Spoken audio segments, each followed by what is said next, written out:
Nelson Mandela is one of the greatest ordinary men to have walked the earth.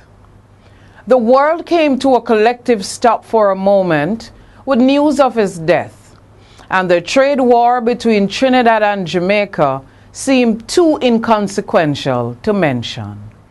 But like his life, his death and legacy are moments for history. Hello and welcome.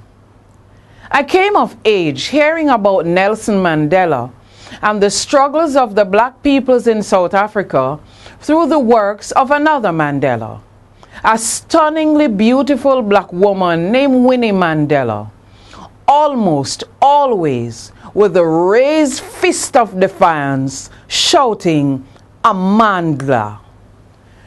The raised fist defied the inequities of apartheid.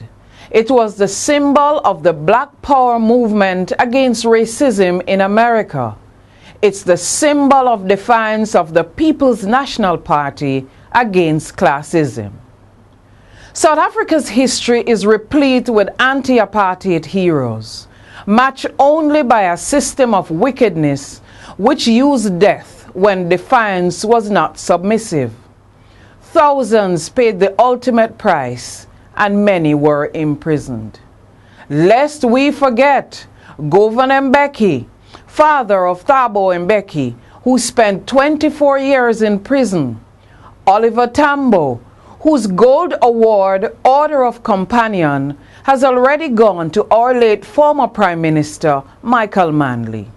This is an award reserved for citizens outside South Africa who stood with its oppressed blacks.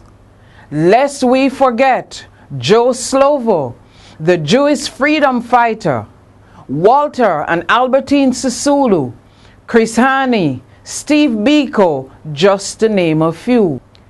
But it was Winnie Mandela who kept the Mandela name in the international eyesight. Winnie Mandela made Nelson Mandela's story South Africa's shame. A beautiful woman, and her public struggles and private pain caused the world to shun this most repressive form of inequality.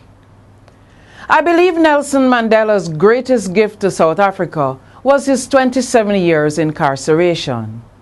The truth be told, Mandela's ascendancy to the presidency only made it physically possible for the black majority to vote. But history has already determined that the sacrifice was worth it. But history still ignores the plight of black South Africans. Had he chosen to fight fire with fire as Mugabe did in Zimbabwe, but in a nauseatingly corrupt manner, the world would have scorned South Africa, and black victimization would be 20 times worse than what is in Zimbabwe today. But his incarceration showed that defiance and dignity can become powerful weapons for justice. Countries and leaders were vilified for daring to boycott South Africa, including Jamaica and Michael Manley. So did Fidel Castro of Cuba. But like the rest of the world, I salute the legacy of Mandela. Somehow, the world felt safer when Nelson Mandela was alive. So I will remember Madiba as I remember Mahatma Gandhi, as two of the greatest ordinary men to have walked this earth.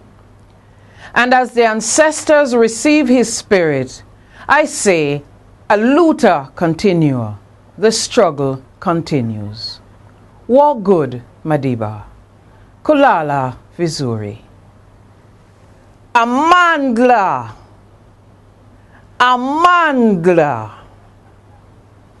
Until next week, stay close to the edge.